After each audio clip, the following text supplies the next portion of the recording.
Hello young minds, welcome back to Triple T Academy YouTube platforms.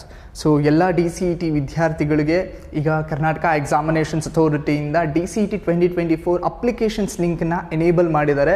So enable ಮಾಡಿ ಆದ ನಂತರನೂ ಎಷ್ಟೋ ಜನ ವಿದ್ಯಾರ್ಥಿಗಳಿಗೆ ಹಲವಾರು ಗೊಂದಲಗಳಿದೆ. ಸೊ ಇವತ್ತು ಲಾಸ್ಟ್ ಡೇಟ್ ಅಂತ ಹೇಳಿದ್ದಾರೆ, ಅಥವಾ DCET ಅಪ್ಲಿಕೇಶನ್ಸಲ್ಲಿ ಕೆಲವೊಂದು ತೊಂದರೆ ಆಗ್ತಿದೆ. ಯಾವ್ಯಾವ ಡಾಕ್ಯುಮೆಂಟ್ಸು DCET ಅಪ್ಲಿಕೇಶನ್ಸ್ ಹಾಕೋದಕ್ಕೆ ಯಾವ್ಯಾವೆಲ್ಲ ಡಾಕ್ಯುಮೆಂಟ್ಸ್ ಬೇಕು, ಏನೇನೆಲ್ಲ ತಯಾರಿ ಮಾಡ್ಕೊಬೇಕು, ಹಾಗಾದರೆ ಇವತ್ತೇ ಲಾಸ್ಟ್ ಡೇಟಾ. ಸೊ ಎಲ್ಲದಕ್ಕೂ ಸಹ ಈ ವಿಡಿಯೋದಲ್ಲಿ ಆನ್ಸರ್ ಹೇಳ್ತಾ ಹೋಗ್ತೀನಿ. ಸೊ ಕೊನೆಯವರೆಗೂ ಈ ವಿಡಿಯೋನ ಎಲ್ಲೂ ಸ್ಕಿಪ್ ಮಾಡದೆ ನೋಡಿ. ಸೊ ತಮ್ಮೆಲ್ಲರಿಗೂ ಗೊತ್ತೇ ಇದೆ, ಇವತ್ತು DCET 2024 ಅಪ್ಲಿಕೇಶನ್ ಎನೇಬಲ್ ಮಾಡಿದ್ದಾರೆ. ಸೊ ಅದ್ರ ಜೊತೆಗೆ ನಮ್ಮ Triple T ಅಕಾಡೆಮಿ ಕಡೆಯಿಂದ ಕ್ರ್ಯಾಶ್ ಕೋರ್ಸನ್ನು ಸಹ ನಾವು ಕಂಡಕ್ಟ್ ಮಾಡ್ತಿದ್ದೀವಿ. Every day 4 to 5 hours of classes ಇರುತ್ತೆ. ಸೊ ಇದು 5th of May 2024 ಇಂದ ನಿಮಗೆ ಕ್ಲಾಸಸ್ ಶುರು ಆಗ್ತಿದೆ. ಟೋಟಲ್ 3 ಬ್ಯಾಚಸ್ ಇದೆ. So morning 6:30 to 9:30 one batch, 9:30 to 1:30 another batch, and then evening 5 to 9.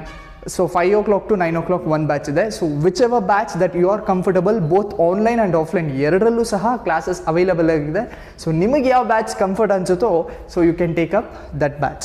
So ಇದ್ರ ಜೊತೆಗೆ ಸೊ ಲಾಸ್ಟ್ ವಿಡಿಯೋದಲ್ಲಿ ಸವೀನ್ ಸರು ಸಹ DCET 2024 ಅಪ್ಲಿಕೇಶನ್ಸ್ಗೆ ಯಾವೆಲ್ಲ ಇಂಪಾರ್ಟೆಂಟ್ ಡಾಕ್ಯುಮೆಂಟ್ಸ್, ಅದು ಯಾವ ಫಾರ್ಮ್ಯಾಟಲ್ಲಿ ಇರಬೇಕು ಎಲ್ಲನೂ ಡೀಟೇಲ್ಡಾಗಿ ವಿಡಿಯೋ ಮಾಡಿ ಹಾಕಿದ್ದಾರೆ. ಸೊ ಆ ವಿಡಿಯೋ ಲಿಂಕನ್ನು ಸಹ ನಾನು ಈ ವಿಡಿಯೋ ಡಿಸ್ಕ್ರಿಪ್ಷನ್ಸಲ್ಲಿ ಹಾಕ್ತೀನಿ. So you can also go and watch that. ಜೊತೆಗೆ ತಮ್ಮೆಲ್ಲರಿಗೂ ಗೊತ್ತೇ ಇದೆ, Triple T ಅಕಾಡೆಮಿ ಕಡೆಯಿಂದ DCET 2024 ಬುಕ್ಕನ್ನು ಸಹ ಲಾಂಚ್ ಮಾಡಿದ್ವಿ.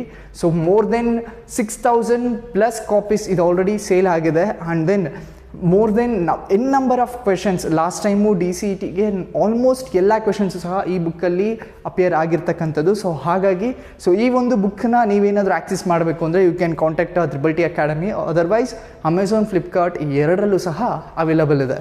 And then DCET information batch ಅಂತಲೇ ನಾವೊಂದು ವಾಟ್ಸಪ್ ಚಾನಲ್ನೂ ಸಹ ಕ್ರಿಯೇಟ್ ಮಾಡಿದ್ದೀವಿ. ಈ ಒಂದು ಚಾನಲಲ್ಲಿ DCET regarding all updates, informations ಜೊತೆಗೆ ನೀವು ಫ್ರೀ ಮಾಕ್ ಟೆಸ್ಟನ್ನು ಸಹ ಅವೈಲಬಲ್ ಆಗ್ಬೋದು. ಕೆಲವೊಂದು ಸ್ಟಡಿ ಮೆಟೀರಿಯಲ್ಸು ಸಹ ಫ್ರೀಯಾಗಿ ಅವೈಲಬಲ್ ಇದೆ. DCET ಕೆಲವೊಂದು ಕ್ಲಾಸಸ್ಸು ಸಹ ವೀಡಿಯೋಸು ಅವೈಲಬಲ್ ಆಗ್ತಾ ಹೋಗುತ್ತೆ. ಈ ಒಂದು ವಾಟ್ಸಪ್ ಚಾನಲ್ನು ಸಹ ನಾನು ಈ ವಿಡಿಯೋ ಡಿಸ್ಕ್ರಿಪ್ಷನ್ಸಲ್ಲಿ ಹಾಕ್ತೀನಿ. ಸೊ ಹಾಗಾದರೆ ಸೊ ಎಷ್ಟೋ ಜನ ವಿದ್ಯಾರ್ಥಿಗೆ ಮೊದಲು ಬರೋದು DCET 2024 ಅಪ್ಲಿಕೇಶನ್ಸ್ ಹಾಕೋದು ಹೇಗೆ, ಸೊ ಎಲ್ಲಿ ನಾನು DCET 2024 ಅಪ್ಲಿಕೇಶನ್ಸ್ನ ಆಕ್ಸೆಸ್ ಮಾಡೋದು ಅಂತ. ಸೊ ಮೊದಲನೇದಾಗಿ ನೀವು ಗೂಗಲ್ ಎಂಟ್ರಿ ಕೊಟ್ಟಿದ ತಕ್ಷಣ type KEA Karnataka examinations authority. So KEA home ಮೇಲೆ ಕ್ಲಿಕ್ ಮಾಡಿದ್ರೆ ಈ ಒಂದು ವೆಬ್ ಪೇಜ್ ಓಪನ್ ಆಗುತ್ತೆ. ಜೊತೆಗೆ ಡಿಪ್ಲೊಮೊ CET 2024 ಮೇಲೆ ಕ್ಲಿಕ್ ಮಾಡಿದ್ರೆ ಸೊ ಈ ಥರ 2 ಆಪ್ಷನ್ಸ್ ಲಿಂಕನ್ನು ಬರುತ್ತೆ. You can see diploma CET 2024 online application link. So ಈ ಒಂದು ಲಿಂಕ್ ಮೇಲೆ ಕ್ಲಿಕ್ ಮಾಡಿದ್ರೆ ಮೊದಲನೇದಾಗಿ ಅವ್ರು ಕೊಡೋದು ಡಿಪ್ಲೊಮೊ ಆನ್ಲೈನ್ ಅಪ್ಲಿಕೇಶನ್ಸ್. ಸೊ ಯಾವೆಲ್ಲ ಡಾಕ್ಯುಮೆಂಟ್ಸ್ ವೆರಿ ಇಂಪಾರ್ಟೆಂಟ್ ಅನ್ನೋದ್ರ ಕುರಿತಾದಂತೆ ಮೊದಲು ಹೇಳ್ತಾರೆ. You can see SSLC 10th marks card, to enter register number and date of birth. So this is very important. ಒಂದು ಸಲ ನೀವು ಅಪ್ಲಿಕೇಶನ್ಸ್ ಹಾಕೋದಕ್ಕೆ ಮುಂಚೆ ಈ ಎಲ್ಲ ಡಾಕ್ಯುಮೆಂಟ್ಸು ನಿಮ್ಮ ಹತ್ರ ಇದೆಯಾ ಅಂತ ಕ್ರಾಸ್ ವೆರಿಫೈ ಮಾಡಿ, ಅವರು KEA ಹೇಳಿರೋ ಫಾರ್ಮ್ಯಾಟಲ್ಲೇ ಇದೆಯಾ ಅನ್ನೋದನ್ನು ಸಹ ಕ್ರಾಸ್ ವೆರಿಫೈ ಮಾಡ್ಕೊಳ್ಳಿ.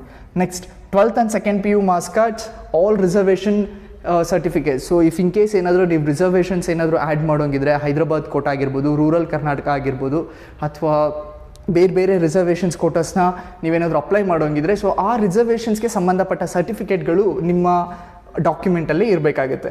Details of studied in Karnataka, ನಿಮ್ಮ ಸ್ಟಡಿ ಡೀಟೇಲ್ಸು ಸಹ ಯಾವ ಸ್ಟ್ಯಾಂಡರ್ಡಿಂದ ಯಾವ ಸ್ಟ್ಯಾಂಡರ್ಡ್ವರೆಗೂ ನೀವು ಕರ್ನಾಟಕದಲ್ಲಿ ಓದಿದ್ದೀರಾ ಅನ್ನೋದು ಸ್ಟಡಿ ಡೀಟೇಲ್ಸ್ ಇರಬೇಕಾಗುತ್ತೆ. Candidate latest passport size photo, that to in JPG format within 50 KB ಸೈಜಲ್ಲೇ ಇರಬೇಕಾಗುತ್ತೆ.